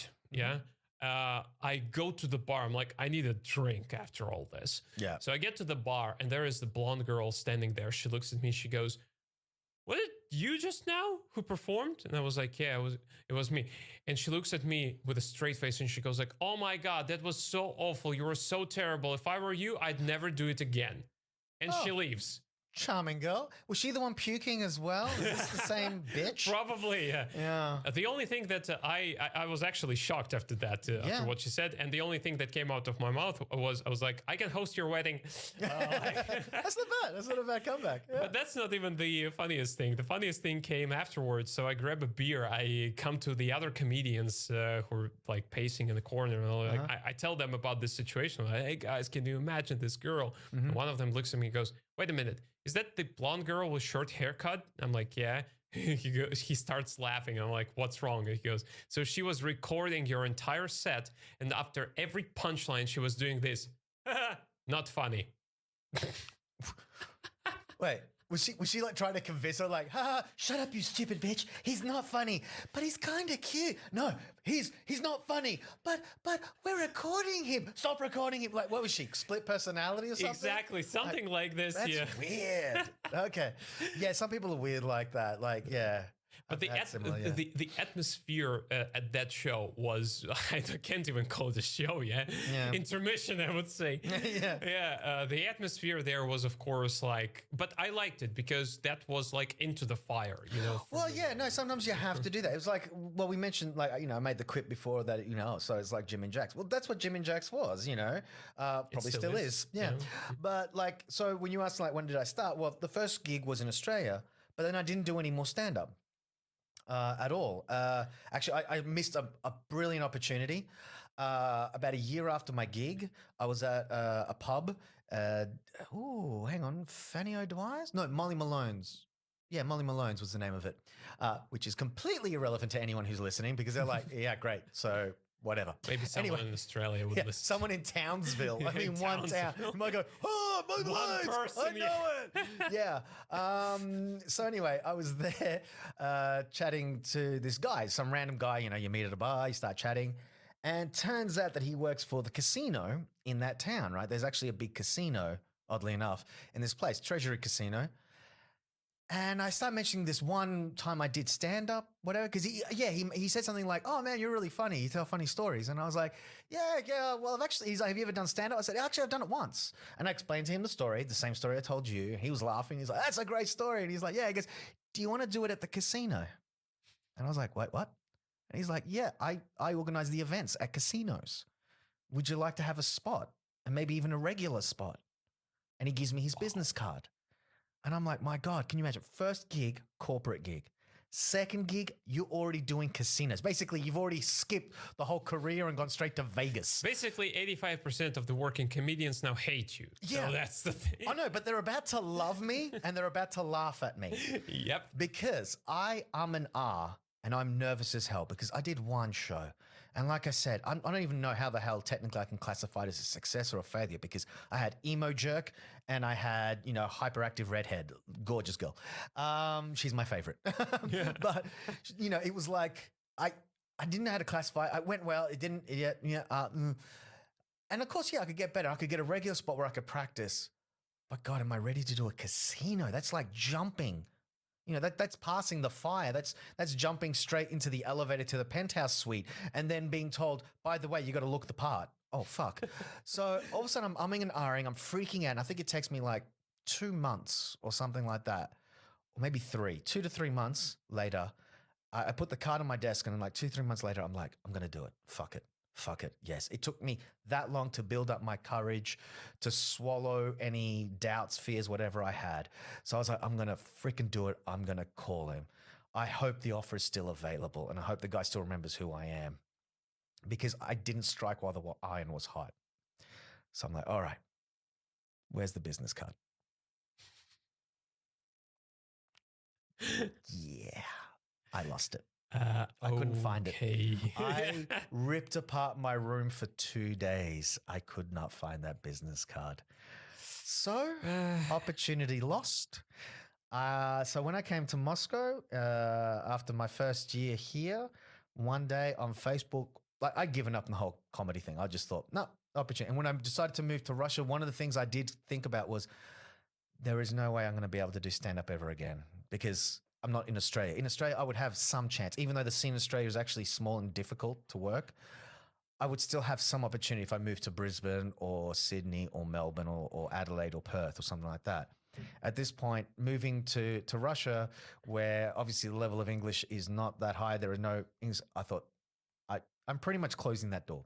And I decided to do it. I closed the door on comedy or any daydreaming of comedy. No, I still daydreamed, but you know what I mean. And I came to Russia not expecting anything. And then one day on Facebook pops up, stand up in English in Moscow. I'm like, what the fuck? If I was someone who believed in destiny and fate, I don't at all. But if I were, I would believe that was a sign, But I just thought, don't make the same fucking mistake. Let's go. Let's check it out. And I did. I went, I saw the guys performing at this little bar underground. It wasn't Jim and Jack's. It was a different place. It's before they really had settled into Jim and Jack's. I saw them there. I talked to the guys before and after the show. I explained that I'd done stand-up once, how it went. And they were like, yeah, try it. And I ummed and ahed for 3 months. And eventually I emailed someone back or I messaged someone through Facebook going, do you still need a comedian? Can I give it a shot? And by then that was Jim and Jack's. They were at Jim and Jack's. And I got up there and I did it then. So that was the start of the actual doing stand-up comedy. Did you make any breaks in between? Because it's just like I started it in 2016, I believe. And I think I only met you about a year and a half later. Yeah. Something like that. Yeah. So was there a break or was it just the time when you started? No. What happened was, so I started, I want to say 2015. Yeah, 2015. And so I started then. And at that point, I was only performing maybe at the beginning, I think I did about 3 or 4 shows in the first couple of months, like first 3 months. And then after that, I'd probably performed once every 3 months. I think I figured that before I took the break, I'd perform like 8 times in total over a year and a half, because I never repeated my jokes. I always wrote new things every time, and it was only when I had something to say, like when I came up with something. So I was coming up with an idea maybe once every 3 months, or, I'd work at it at home. I'd figure it out. I'd write it longhand, wrote the whole thing out, try to, make the funny parts, how I'd practice it at home a few times. And when I felt comfortable enough with it, I then went to an open mic and performed it, and then start thinking of another thing, right? So that's how I started. So I wasn't performing regularly. And then in 2016 maybe, or 2017, can't remember exactly. A disclaimer, our timeline can be a little bit screwed up here. I have a horrible memory. We're old. Yeah. Yep. I mean, give us a break. Our combined age is 69, so...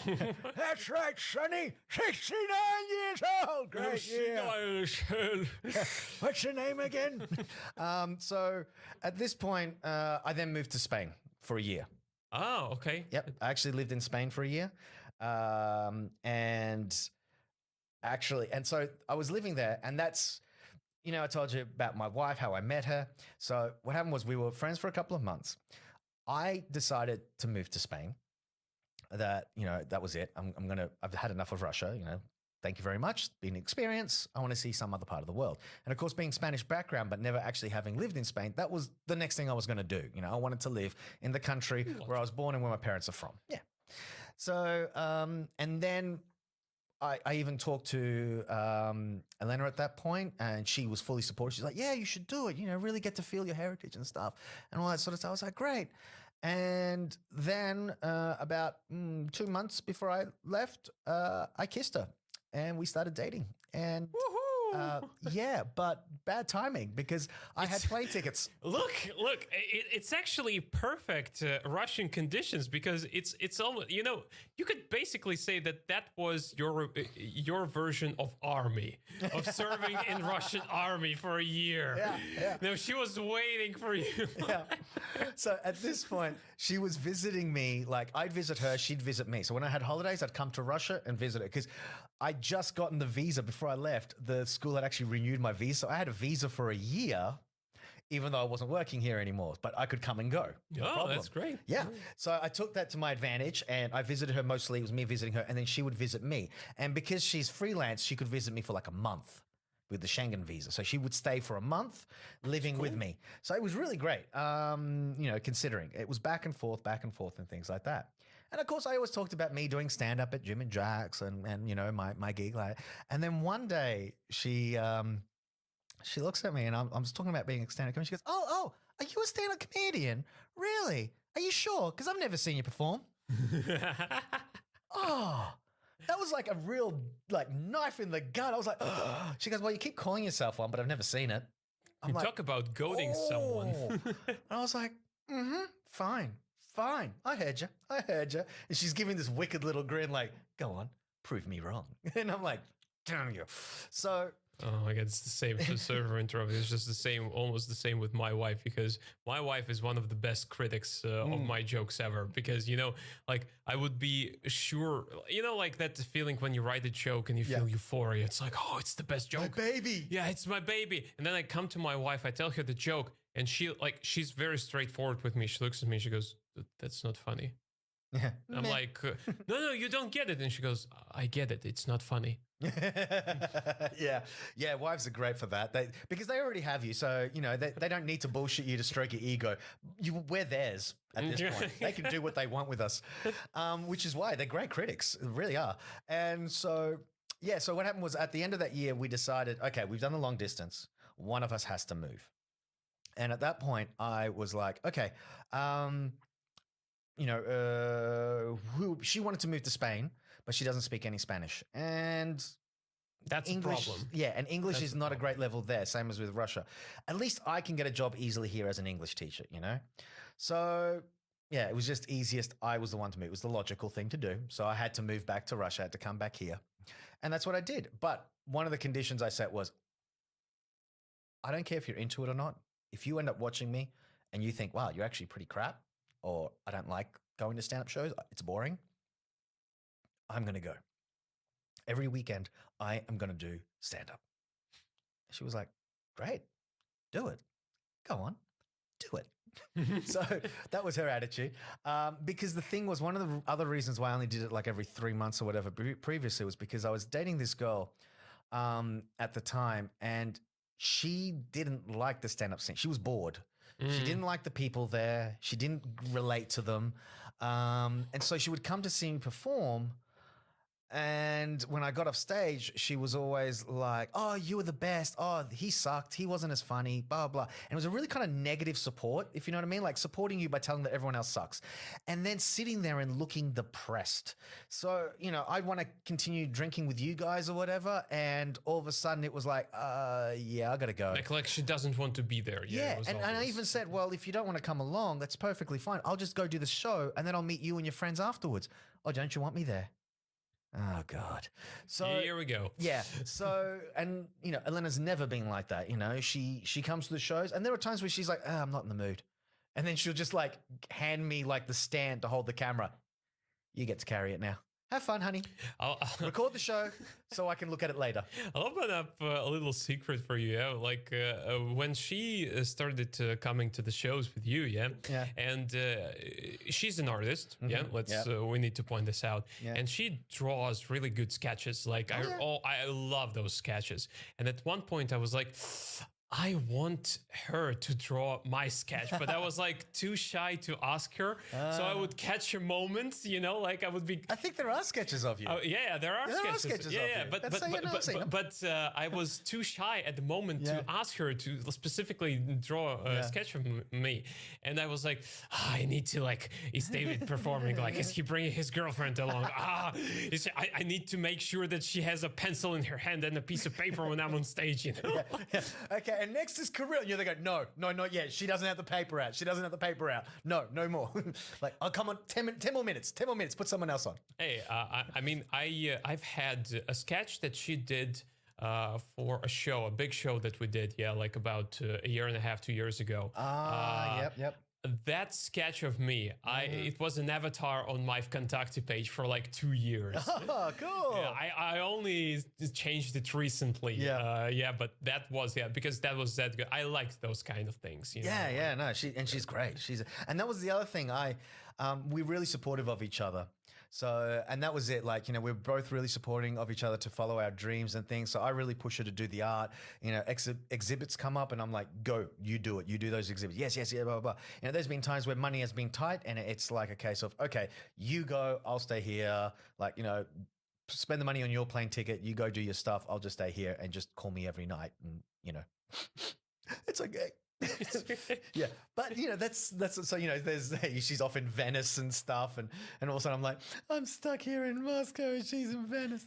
But it's beautiful. It's really good because my wife is also very supporting of me. She's been all the time, and even when I got into that joke stealing situation, she one of the biggest, I always say fears. Fuck it. Yeah, I can be a pussy sometimes. There's nothing wrong with being a pussy. Pussies are beautiful. Yeah, true. Especially when you're inside. Yes. Yeah, so one of the biggest fears that I had when all the shit went down with me, I was like, how am I going to tell my wife about it? Actually, I got to admit, my girlfriend at the moment. At that time, I remember thinking the same thing as well. I was like, does she know? Oh my God, if she doesn't know, I don't want to be Kirill. Oh, crap. And she comes from a music background. So she is a professional singer. Yeah. And I remember we went to a bar that day. And at the entrance to the bar, I stopped and I was like, look, I need to tell you something. Yeah. And I'm spilling out the beans and she looks at me and she goes like, so what? I'm like, what do you mean? I mean, I committed the biggest sin in comedy. And she was like, she looked at me, she was like, dude, I've been playing in a couple of bands for 4 years. In music, everyone steals from everyone. You are not surprising me there. Yeah. But But then, I think in comedy we're stricter about it. yeah, it's way stricter. But yeah, you know, Yeah. like there was a typical question that every second person would tell you, like not a comedian but an audience member. Yeah, they'll be like, so why is it so harsh with you and not with the musicians, because they do covers? Why can't you do covers of jokes? Basically, yeah. It's not, of course, the same. It's out of question. But still, but but she later told me that she saw how important this was to me. You know, that I really enjoyed doing this. Yeah, I fucked up, but she was like, okay, work yourself up again from the bottom, which I've been doing ever since. And yeah, so that's very good. And once she even enjoys when I joke about her. Like I would write a joke about her all the time, and I would tell her this joke. Or when she used to come to my performances, yeah, she would like really dig it. Yeah. And only once there was a case, and I cracked a joke about her, and like the entire the joke, it was a bit like a minute and a half bit. Like starting second 10 of the bit, she was sitting like this, covering her face. Yeah. Before I went on stage that night, I told her, "Look, I have this bit. I'm gonna use it tonight. Yeah. Promise me you're not gonna break up with me after that." That's what I told her about this, and she was like, "What is this? What is the bit?" Yeah. After after I got off stage for 3 minutes, she was like, "You motherfucker! I hate you! Die!" That was the thing. That was the only joke about her that she asked me to never repeat again. So there is a fine line. She can take a lot of jokes from me, but that was the one she was like, "Please don't do that anymore." I was like, "Fair enough." No. Yeah. Well, exactly. Yeah. But at the same time, if you have someone who says like, "You cannot even mention me on stage ever," yeah, you're not going to end up with that person. Yeah. It's like, it's no yeah, good. this relationship definitely has an end date. It's no good. I think it's very difficult, you know, even if you even if your second half, even if a better half would be like, "Look, I'm not into stand-up, you go do your thing, but I'm not gonna go there with you." It seems okay, but in reality you'd be feeling like, I want her to be there, you know, like something like this. But I mean, not everyone is going to be there for all your shows. And Of course, you know, of course. And if they pop in every so often, fine. But at the same time, I think you have to do. I mean, you know, why do we do stand up? Well, because it's our thing. It what makes us happy. You know, Makes us happy. We want attention, and then again, we do it for our egos. Exactly. And the thing is, you know, and we're being honest about it. You know, we're not. There's nothing wrong with that. Yeah, I'm a prick. I want attention. What's wrong with that? Yeah, exactly. And you know, and if they don't want to see that, or someone doesn't want to see it, fine. You know, I don't have a problem with it. But it is nice if they pop around every so often, at least. But the thing is, I would rather someone not come than come and be shitty about it, or just kind of kill the mood. And that was what was happening beforehand. Was I felt the mood was being killed. And I remember at one point the girl asked me like, we had nothing to do that week. And she goes, "Well, do you want to go to stand up? Maybe, you know, you can do one of your bits, whatever." And I just went, "Nah, no thanks." I just didn't want to do it because it was like, I know what your reactions. I know that's going to kill my mood. So what's the point? You're trying to be polite, but don't be if you don't want to be there. Yeah, exactly. So so at this point, like I know that when Elena goes, she wants to be there. You know, she wants to see the shows, and she's, you know, she gives me feedback and things like that. But if I don't go, every time I get home, she always asks me, "So did you record it?" And I'm like, well, yeah, I recorded it." She goes, "Good, give me the phone. Give me your phone. Give me your phone." And it's like, fine. And then she'll sit there and she'll watch my bit, you know, that I've recorded. And she'll later on, she goes, "Oh, that bit was good. That bit was good. That bit didn't understand you. That bit, I get what you're doing, but it's not clear enough. Fix that one." That's good. You see, I think that one of the reasons why your wife and my wife, why they are so supportive of us, is because both of them, they come from very creative backgrounds. I mean, your wife obviously is an artist. That's a very creative thing to do. Yeah. My wife comes from the music background. Yeah. That is, of course, like she has so much passion for stage. That's why I think that she was he still is very supportive of me doing that. Yeah.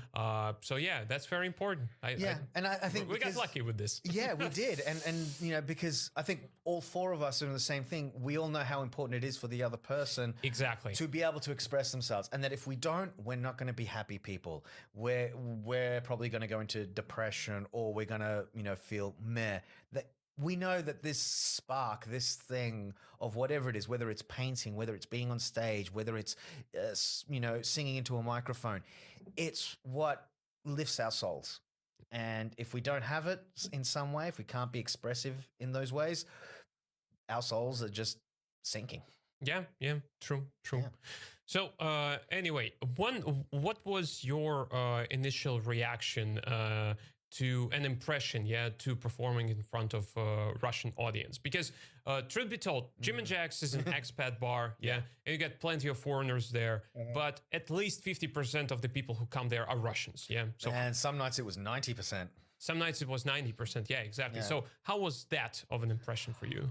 I think it's changed. At that time, when I first started, stand-up was still something that a lot of people did not understand. A lot of Russians did not know what stand-up was. And they treated it like a theater production where it's like you don't make any noise until the very end and then you applaud. Golf clap. Golf clap. It was that sort of thing. I remember there were nights that were like that, where they just sat there, they said nothing, they gave the polite little clap, and then afterwards they'd come up and go, "You are hilarious." And you're like, what the fuck didn't you make any noise? Like, what the hell? So I remember there were times in the beginning we had to tell them, like, feel free to laugh, laugh out loud, slap your knee, just piss yourself laughing even. We don't care. There's a mop. You're fine. Trust me. So performing for Russians like that was sort of one kind of impression that I had. The other thing was at that point, I talked very fast. I still do, but even faster then. And I could lose the crowd very easily, and I could use words they didn't understand. So there were times where it was about, I don't like to use the expression dumbing down one's language, but I kind of had to, I had to simplify it. I had to make things work. I had to kind of get away my more pretentious, verbose sort of way of speaking. So there was that. Another thing I figured out was I'm already a very expressive person. I use my hands a lot. I move around stage, and with the acting background and stuff like that, I'm comfortable on stage moving my whole body. But it also helped a lot in stand-up, where even if I was speaking quickly, if I was miming out my words, people, even Russians, could understand what I was saying, and they could get at least the visual. So I found that incorporating those two things together helped with the Russian audience, rather than just doing, for example, like the Stephen Wright thing and just talking into a microphone in a kind of monotone voice, which he does it hilariously, but it's not my style. And secondly, that would be hard to do in front of a Russian audience, especially if you're using complicated words, because they'd be like, what? You're definitely one of the most energetic people that I have ever seen on stage. Yeah, there are couple of people who hold themselves like you do. Yeah, and you, just like Adrian, who was at the show the previous time, you ooze confidence even when you're not doing good on stage. Because I've seen you do very good. I've seen you do very bad. In like when you could hear a pen drop even. All of us had this experience at one point. And I remember every single time it was like you continued your act. You didn't seem like you're losing it. You didn't make an impression that you're losing your cool. Yeah. I think I've only ever really lost my cool once on stage, I think. And that was mainly because, and it wasn't even a heckle, like a proper heckle. It was just some crowd of people came to a comedy show knowing it, well, probably not realizing exactly it was a comedy show, but it was one of those, when the venue books like some extra thing in the same place. And they weren't really there for us, and they were just being dicks sort of thing. And you could see everyone else in the crowd was also getting annoyed. But then later on, I did a little crowd work with that group, trying to get them in, and I was able to give a smart ass remark about Viagra and stuff to them because it was some older guy with much younger models. It was one of those situations, Nice. and he was like, "Oh, I'm getting too excited," and I remember I looked at him and said, "Well, then take less Viagra, dude." So That's a nice comeback line. yeah. And then I was like much happy because that was probably the biggest laugh I got that night because everyone in the crowd was like, finally, someone has said it. But so that was funny. That went well. But yeah, no, I don't know if it's a good thing sometimes, actually. I sometimes worry of the fact that I don't stop. Like, I gotta say, like, there are other comedians who are better at quickly changing track. Like it's like, True. okay, this is not working.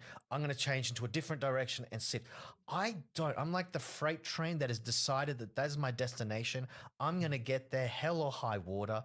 Even if there's a cow crossing the street or a kangaroo or a crocodile, I'm going to ram right through that fucker. I'm going to break it open. And if you want to get on board at some point, feel free. And if you don't, I'm still getting there. I'm still going to arrive there. So sometimes I feel like I'm maybe too stubborn with my bits because I don't do one-liners. I don't do that sort of stuff. I don't do short jokes. You're much of a storyteller. You're much more of a storyteller. Exactly. And I play characters and stuff like that. So it's difficult to then just change direction halfway through a story and just go, okay, fuck that story. You know, you want to finish at least the story off and maybe hopefully they can get back on board at some point. That's why actually I started changing it. Instead of doing one long story, I might do 3 shorter stories. And maybe if I change, but even then, I link them. I have a theme, a thematic theme. I'm still stuck from that first stand-up bit, really. I'm still doing themes, and there has to be a point to my story. Otherwise, why tell the story? You know, a little pretentious. I can relate to that as well because I'm right now the last 6 months I'm trying to do more of shorter jokes. Yeah, the less time between the punchlines, the better. Yeah. But I don't like to go there on stage and don't have an very illogical order of jokes. You know, I want to my bit, my set, whether it's 5 minutes or 10 or 15 minutes, to have a story. You know, it shouldn't be like one joke. Here's a joke about this. Here's a joke about snakes. Here's a joke about volcanoes. You know, how do they match? Nature? Who knows? Yeah. Maybe nature. You could make it work. I have linked bits together that I didn't think would fit, and then I found like a common element, and I used that to link it together. Yeah. But so I remember like one of the funniest transitions that I've had. It was actually happened quite recently. Yeah, when I was telling a joke. Yeah, and in that joke, one of the texts to a punchline was that I called someone a dick. Yeah, called someone a dick. No, I was actually describing the organ, the penis, and I said the word dick in the punchline. And I was, speaking of dicks, I'm an English teacher. And then I switched to do the bit about like English teacher. Yeah. That's the connection I want to have. I hate when I leave out the window of like not passing logically to the next joke. Yeah, or even if it's not completely logically, but at least having some connection, having the flow, you know, keeping that flow going. Yeah, exactly. Do you have any? No, go on. Do you have any? Because you move a lot around the stage. Like you are one of the most active person and energetic person, like I mentioned before. Yeah. Do you have any self-awareness of your movement on stage? Because I remember we had a joke. You know, you went to St. Petersburg once, and I went there as an audience member, and I was like, "Where's the stage?" And they go, "There it is." And there's like just box. A piece of board, you know, like a cardboard box. And I'm like, how's David gonna perform here? I know. I was worried too, actually. No, actually, I'm very aware of it. And I think I'm actually quite good with, it was really weird. As a kid, I was very uncoordinated. You know, if I wouldn't know the ends of my fingertips where they were, you know what I mean? Like that whole gangly, your elbows and knees and stuff. I think it's puberty. You know, every kid goes through it. Your body grows faster than your mind does, Yeah. and things like that. And so all of a sudden there's like excess, and that's why you trip so easily because you're not used to the distances and stuff. But after puberty, so after 30 years old, once that finished, no, I have 2 more years left. yeah, I started getting really aware of my body and movements because the other thing other than acting that I really enjoy in stand up is dancing. I love dancing. And I did salsa dancing. I took lessons and stuff like that. I've done merengue, bachata, all this sort of stuff. I also did at university. I did a little bit of capoeira, which is a Brazilian martial art, which is sort of like the dance. Shout out to Sergio. Yep. He's listening to this. Yeah, love you, bro. Actually, I really want to do it with him. It's just scheduling right now is just shit, but I actually want to do lessons with him because I loved it a lot. But doing that sort of stuff, and actually Kepler was very good about being aware of where your foot ends, where your hand ends. So I think I have kind of a little bit of like the dancer's mentality of being aware of one's body movements. And because of this sort of thing, I am actually quite aware of how I move. A lot of it is, I'm not aware of it in the sense, but subconsciously I'm aware. And I do my hand gestures, my finger movements, things like that. Sometimes, yeah, I lose it a little bit, but in general, I know where I am. Usually, occasionally you can mess up or whatever, but no, actually, I'm actually pretty good at knowing where I am on stage, and that's why I like to look at the stage before I get on, of course. And sometimes I'll move things while I'm moving it. I'm kind of getting a feel. Like a dancer would when you get on stage and, you know, they kind of pace the thing, kind of go, okay, so I've got this width, I've got this length, I've got blah, blah, blah. By being aware of it and then putting yourself in the center, looking at the distance and going, right, so if I go too far that way, I'm off the edge. Good to know. Yeah. Okay. You actually have an achievement, I would say, which none of the English-speaking comedians in Russia have, because you did a solo 90-minute show, no? 45-minute show in Irkutsk. Yeah. In Irkutsk, yeah. When you traveled around Siberia, as I understand, yeah? Yeah. Give me an inside look at that. So how did that happen and how did it go? Okay, so basically, I was doing the Trans-Siberian from Moscow to Vladivostok. So our stops, because you don't buy one ticket for the whole thing. You buy your ticket in stages, so you can stay as long as you want in each town. So my then girlfriend, now wife, planned out the trip. And, you know, we had 2 nights at this place, 1 night at this place, blah, blah, blah. So I ended up going on VK. I found VK was one of the best ones. And Instagram. Facebook, not so much. But with VK and Instagram, I looked up I just typed in stand-up comedy and then the name of the city. So there was Yekaterinburg, Krasnoyarsk, Irkutsk, Ulan-Ude, Khabarovsk, Chita, and Vladivostok. Every single town in Russia has their own, at least little crumbled stand-up club for sure. I can tell you that. I got a response from 3. Out of 7, 3 had the decency to respond back. And of those 3, one of them said, nah, not at all. We tried it once before, didn't work. No one came. And it was like, okay. Vladivostok was well, we have an open mic night if you want to perform there. And I was like, ooh, does anyone perform in English? Is it Russian or English? It's in Russian. You want me to perform an open mic night in Russian while performing in English? I'm like, does anyone ever perform in English? It's never happened before.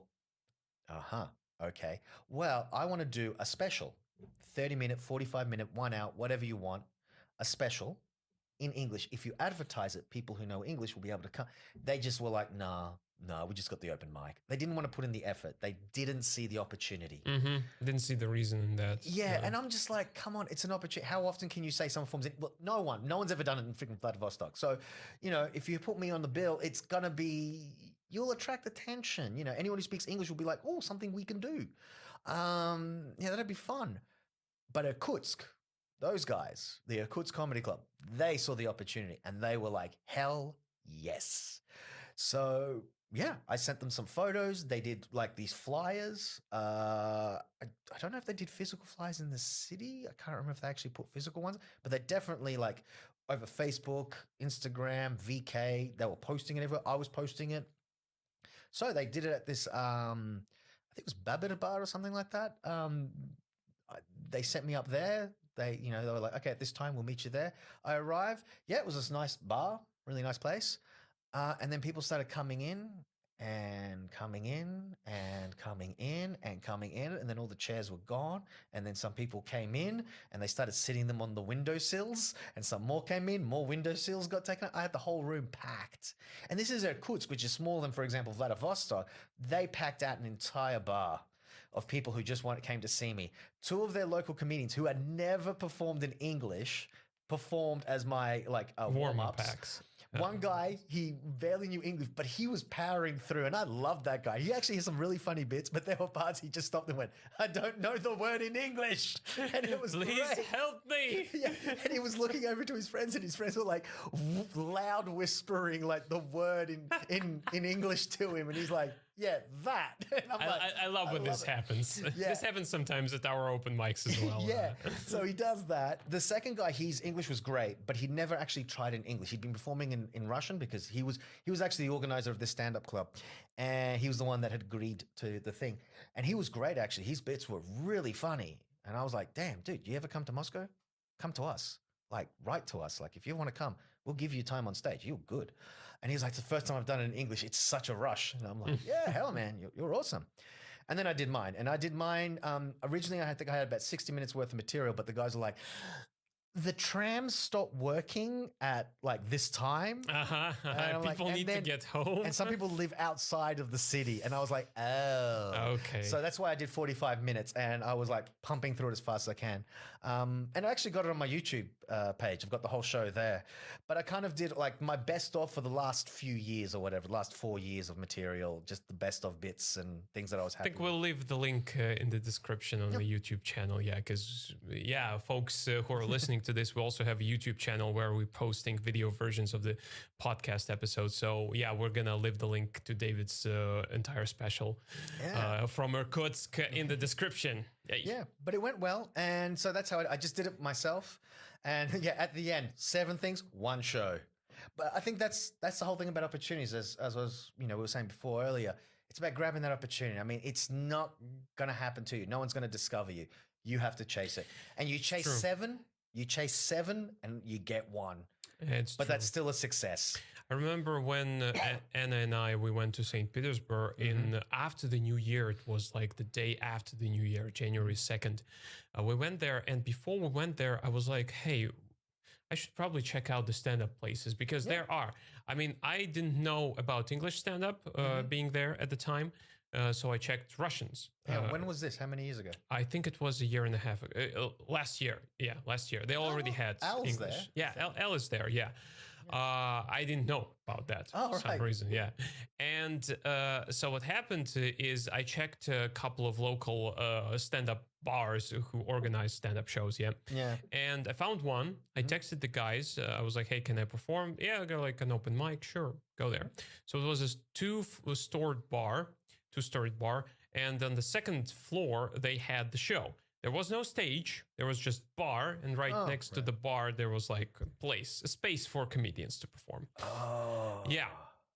And there were 25 people in the audience. And the moment I stepped in there, I was like, I think I need to change my material because most of the people who were there, they were like older than 35. And my bit that day, Tinder jokes. my bit back then started with a suicide joke. Like I had a suicide joke, and you were thinking, you're a bit too close to that. Yeah, you might actually be close to suicide. Probably shouldn't joke about it. Yeah, but the thing is that I am still very stressed and nervous when I do Russian stand-up. So I almost like remember everything by heart. I learned my bit by heart in Russian, and I had like 4.5 minutes, I think, because in my head I was like, on Russian shows they give you sometimes 3 minutes, on Russian open mics. I was like, so I have to be quick, I have to be tight, and they put me on last. I went on last, and the host introduces me. I get there, and to my surprise, every single joke landed. Like cool. every single joke landed. Like everyone laughed their asses off. I closed the show. Actually, I made them a little surprised because I closed my closing joke had a punchline with some local names, the names of local streets, so to speak. Yeah, local suburbs. And so I do 4.5 minutes. I leave. And I'm a little bit stressed because holy shit, that was the best set in Russian I've ever had. My wife gets to the green room and she goes like, when you left, like the people, they were like, that's it? So short? Come back. Oh. Yeah. And apparently the headliner, had more time on the open mics. They had some experienced comedians and they would give them more time. But if you're last, you have some more time. So I would have, headliner, so I would have like 7 minutes, but I didn't know about that. And I had like 5 minutes tight. I had to be on point because I know that in Russia, during Russian stand-up shows, they won't play any games. You're over time, fuck that. They switch on the music and you will be standing there embarrassed. Yeah, looking like an idiot. That was, but that was it. Yeah, exactly what you just said. Almost the same kind of story. Yeah. You go somewhere, why don't you check out the places? Yeah. You got to look for the opportunity. Otherwise, Yeah. Wow, that's been a very long show. I mean, we're almost like a 2-hour mark here. But it was a hell of a show, man. I really want to have you on again because you have so many stories to share. Well, that is my thing. I tell stories. Yeah, you have so many stories to share. Yeah, the only problem is sometimes they go a bit too long, so too many tangents and stuff. The word concise has never been good in my vocabulary. Yeah. I noticed one last thing I wanted to talk to you about. I noticed that you started doing more shows by the end of 2020. Yeah. You started coming more frequently because of work. I know work is a pain in the ass. Yeah, I've got a bad schedule. But now you have more opportunities to do that. Anything that you want to accomplish in particular in 2021 in terms of comedy or like? One actually is just keeping the frequency up, and that's going to be tough because actually I'm unofficially getting promoted, and that means I'm going to have more work, and my schedule. Technically, the hours will be better in like in the schedule, but the problem with it is that it's going to be a lot of extra work. And especially in the beginning when you get a new job, you have to learn a lot of crap. You've got to spend a lot of overtime, a lot of personal time figuring stuff out until you get to the flow of things. So yeah, good and bad altogether. It's like with anything, pros and cons. And so basically at this point, all I want to do is increase the amount of time I'm able to go. I want to write more frequently. I want to come up with more bits. I want to practice them. And I'd like to go into the comedy competition. But I don't know. Like if you'd asked me a couple of years ago, it would have been like, that would have been my goal sort of thing. And it sort of still is, but it's not. I just want to be able to get to the point where I can get constantly good laughs. I can enjoy myself on stage. I can feel 100% comfortable. Like I said, I have this confidence sort of thing to it, and I do. And I would say, like, if anyone ever asked me, like, what is the one piece of advice to give to anyone starting comedy? That's what I wanted to ask you, by the way. Yeah. Own it. Own it. Own it. Own everything. Just own it. Own your time on stage. Own the stage. Own your jokes. Own your opportunities. Own it. Just fucking own it. No one's going to give you shit. I mean, it can happen. And when it happens, pleasant surprise, lovely. But like, right now, Igor asked me to do a podcast with him. Okay. Wasn't my plan, but yeah, let's do it. So it's that sort of thing. It happens. But if you want something, you got to go for it. And I would say it's about that confidence on stage. You can have the best joke in the world written down, but if you can't deliver it, yeah, it's not going to really work. At the same time, you can have the greatest confidence on stage, and if you don't have good material, it's not going to work. But you can fudge it a bit better, actually. So you can sell it. better. So I would True. say owning the stage is a big thing. Being comfortable, not being afraid of pauses.